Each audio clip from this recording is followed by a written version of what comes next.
നരഹ എന്നുള്ളത് അകാരാന്തമാണ്, പുല്ലിംഗമാണ്. അതിൻ്റെ ദ്വിവചനം എങ്ങനെ വരും? നരൗ.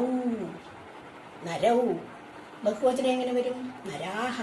അപ്പം നരഹ, നരൗ, നരാഹ. ഇന്നലെ തന്നതാണ്, കഴിഞ്ഞ ക്ലാസ്സിൽ തന്നതാണ്.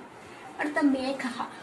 അതും അകാരാന്തമാണ്, പുല്ലിംഗമാണ്, ഏകവചനമാണ്. മേഘ. അതിൻ്റെ ദ്വിവചനം എങ്ങനെ വരും? മേഘൗ. ബഹുവചനം എങ്ങനെ വരും? മേഘാഹ. അതുപോലെ സൂര്യ. സൂര്യ, പിന്നെ ദ്വിവചനം സൂര്യൗ, ബഹുവചനം സൂര്യാഹ. ഗജഃ, ആന. ഗജഃ, ഗജൗ, ഗജാഹ. മൂഷകഃ. മൂഷകഃ എന്ന് പറഞ്ഞാൽ എലി, അതായത് ആണ് എലി, അതിനെയാണ് മൂഷകഃ. മൂഷകഃ, മൂഷകൗ, മൂഷകാഹ. കുക്കുരഃ. കുക്കുരഃ, പട്ടി, പട്ടി.